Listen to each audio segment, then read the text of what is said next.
ஐயோ எக்ஸாம்லாம் வேற ஸ்டார்ட் ஆயிடுச்சு, ரொம்ப டென்ஷனா இருக்கு. இன்னும் முடிக்கலடா, ஒரு சில சாப்டர்ஸ் தான் முடிச்சிருக்கேனா, ரிவிஷன் பண்ணணும். அதுக்கப்புறம் புதுசா வேற நிறைய படிக்க வேண்டியது இருக்கு. எனக்கு கான்செப்டே புரியலங்கறத வருஷம் ஃபுல்லா அப்படியே வச்சிருந்தேன். அழுகையா வருது, என்ன பண்ண போறேனே தெரியல, ரொம்ப பயமா இருக்கு. நான் சொன்னதை நம்பிட்டியா? அதாண்டி எனக்கும் வேணும். நானே படிக்கலன்னு இந்த சாப்டர் தொட்டு கூட பார்க்க மாட்டேன். ஆனா நான் மொத்தத்தையும் படிச்சுட்டேன். வருஷம் ஃபுல்லா சும்மா உட்காந்துருந்தேன்னு நினைச்சியா?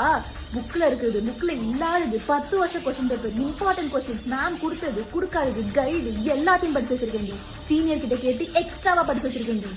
என்னப்பா மேம் எப்பயோ நோட்ஸ் கொடுத்தாங்க, இப்போ போய் கேக்குறீங்களே? அந்த இம்பார்ட்டன்ட் क्वेश्चंस எல்லாமே என் போன்ல இருக்கானே தெரியல. நீங்க மேம் இன்னொரு வாட்டி கேளுங்களேன். ஐயோ மேமுங்களாம் எங்களால பேச முடியாது, நீயே கொஞ்சம் பேசி வாங்கி தாங்க. நான் கேட்டு இன்னைக்கு குரூப்ல அனுப்புறேன். என்னைக்கோ ஒரு நாள் நான் நல்லவளா கொடுக்கும் போதே நீ அதை யூஸ் பண்ணிருக்கணும். நீ யூஸ் பண்ணல, எப்படி இன்னொரு வாட்டி தருவேன்? அதுவும் நாளைக்கு எக்ஸாம் வச்சு எப்படி இன்னைக்கு தருவேன்? ஆனா அந்த லெசன்ல இருந்து 2 2 மார்க், ஒரு 5 மார்க், ஒரு 10 மார்க் வரப்போகுது. நீ கவலையே படாத, 1 வேர்ட்ஸ் எல்லாமே நான் சொல்லிடுவேன். 15 தானே, அதெல்லாம் ஈஸியா நான் சொல்லிடுவேன். 2 மார்க்ஸ் வந்து ட்ரை மை லெவல் பெஸ்ட், ஓகேவா? நான் வந்து பக்கத்துல பேப்பர் மாத்துறேன், நீங்க முடிஞ்சா அதுக்கப்புறமேட்டு மாத்திக்கோங்க. நான் பேப்பர் மாத்துறேன் தாண்டி சொல்லுவேன், கடைசி நிமிஷம் வரைக்கும் அப்படிதான் சொல்லுவேன். ஆனா எக்ஸாம் ஹால்ல போயிட்டு திரும்பி கூட பார்க்க மாட்டேன்.